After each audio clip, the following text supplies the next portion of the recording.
नमस्कार दोस्तों, कैसे हैं आप? मैं हूं गौरव और यह है ट्रांसफॉर्मेशंस। रिसेंटली हमें नोएडा उत्तर प्रदेश से एक बहुत ही दुखद हादसा देखने को मिला जिसके अंदर एक 27 साल के युवा की, जिसका नाम था युवराज, उनकी डेथ हो गई। अब देखिए, वो अपने ऑफिस से लौट रहे थे, उनकी उम्र थी 27 साल। उसके बाद फॉग थी जिसकी वजह से उन्हें आगे का रास्ता नहीं दिख पाया, प्रॉपर तरीके से बैरिकेडिंग नहीं थी, आपके जितनी भी लाइटिंग वाइटिंग उस तरीके से नहीं थी। उसकी वजह से उनकी जो गाड़ी है वो डिवाइडर तोड़ते हुए और जो साइड की ब्रेकिंग थी उनको तोड़ते हुए एक काफ़ी बड़े गड्ढे में जा गिरी, जिसके अंदर काफ़ी सारा पानी भरा हुआ था और काफ़ी वक्त से वो बारिश का पानी भरा हुआ था। और ओवरऑल एक तरीके से सिविक इंफ्रास्ट्रक्चर की कमी है और एडमिनिस्ट्रेशन की कमी है कि उन्होंने टाइम से उसको नहीं भरा और इतना वक्त से पानी भी भरा हुआ था, जिसकी वजह से हादसा भी हो गया।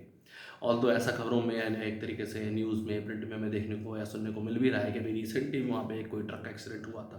बट अगर ओवरऑल इस तरह की चीज़ों को आप समझने की कोशिश करेंगे, आप ऑर्डर पे समझने की कोशिश करेंगे, तो कितने स्तर पे इस तरीके का लैप्स है।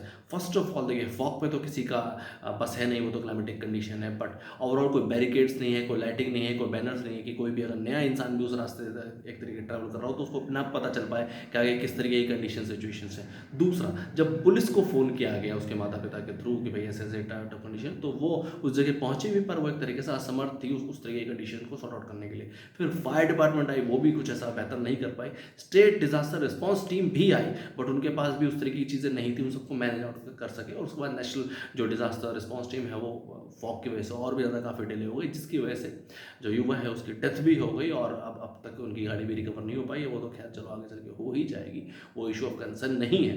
बट ये ज़माना है 21वीं सदी, जब हम बात करते हैं आर्टिफिशियल इंटेलिजेंस की, एआई की, और हम आम लोगों की जान नहीं बचा पा रहे हैं।